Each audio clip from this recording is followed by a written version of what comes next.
Chers frères et sœurs, bonjour. Que le Seigneur vous bénisse. Je m'adresse à tous ceux qui ont le désir, le vif désir, la ferveur, disons l'amour d'entendre la parole de Dieu, d'entendre l'exhortation, de recevoir de la part du Seigneur une parole que j'appellerai le pain de vie et qui va lui apporter quelque chose de nouveau dans sa vie.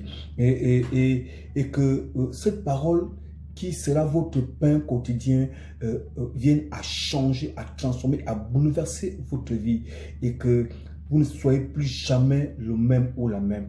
Soyez régénérés aujourd'hui au nom de Jésus-Christ.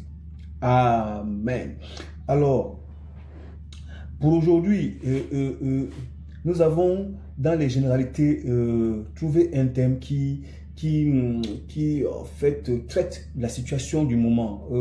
Le thème c'est soyez sans crainte ou sois sans crainte et ne vous découragez pas.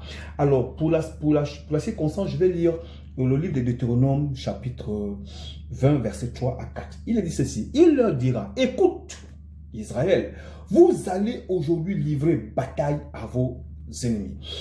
Que votre cœur ne se trouble point. Soyez sans crainte. Ne vous effrayez pas. Ne vous épouvantez pas devant eux. Car l'Éternel, votre Dieu, marche avec vous pour combattre vos ennemis, pour vous sauver. Point. Alors, voici la parole de Dieu, la voix de Dieu et comment Dieu s'adresse à son église, à son peuple, à ceux qui cherchent sa face, à ceux qui l'aiment, à ceux qui s'attellent à suivre les voies du Seigneur. Même à ceux qui veulent entrer dans la bergerie. Dieu n'est pas limité.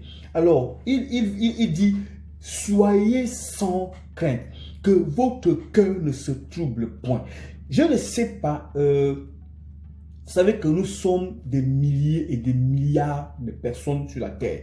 Et même ceux qui vont recevoir cette vidéo, certainement vous n'êtes pas du Gabon, parce que je parle depuis le Gabon. Je ne sais quelle est la situation dans laquelle tu te trouves aujourd'hui, parce que non plus tu ne connais la mienne. Alors, nous avons des fortunes diverses, mais seulement Dieu qui connaît les cœurs et les situations et l'état de chacun de nous. Il sait pourquoi aujourd'hui il te parle d'une manière particulière et personnellement. Il te dit, ne sois pas troublé, que ton cœur ne se trouble point, crois et ne sois pas effrayé. Alors, reçois ceci.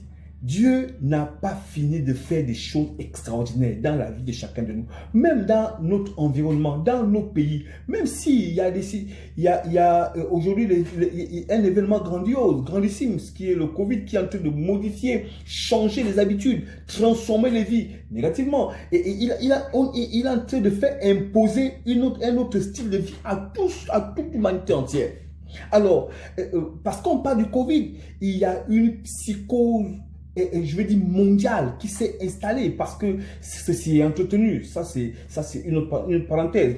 Comme je ne suis que dans les généralités, vous savez que dans la Bible, il a été prouvé que le mot sois sans crainte est écrit 365 fois.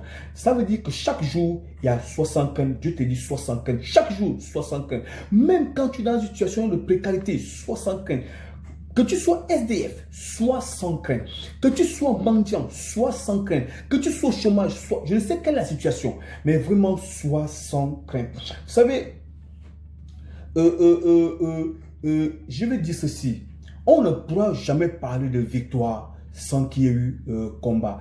On ne pourra jamais parler de triomphe sans qu'il y ait eu adversité, opposition et vraiment vent contraire. Et on ne pourra non plus parler de témoignage dans la vie de quelqu'un sans qu'il y ait eu un vécu. Alors, je vais vous laisser avec ce passage de Psaume 18, versets 32 à 35. Alors, avant cela, j'ai envie de vous lire ce passage de Psaume 23, verset 4, simplement, qui dit ceci. Quand je marche dans la vallée de l'ombre de la mort, je ne crains aucun mal. Dans la vallée de l'ombre, c'est l'ombre seulement, c'est même pas la mort, c'est l'ombre de la mort. C'est une parole qui est rassurante, qui nous amène à connaître et à savoir que Dieu ne pourra jamais nous abandonner, quel que soit le niveau de problème, de position, de défis, de challenge qui est devant nous, ou quel que soit le niveau d'épreuve que nous traversons. Alors, Psaume 18, verset 32, il est dit ceci. Car qui est Dieu si c'est l'Éternel? Qui est un rocher si c'est notre Dieu? C'est Dieu qui me ceint de force et qui me conduit dans la voie droite. Il rend mes pieds semblables à ceux des biches. Il me place sur les lieux élevés. Il exerce mes mains au combat et mes bras tendent l'arc de rein. Tu me donnes le bouclier de ton salut. Ta droite me soutient et je deviens grand par ta bonté.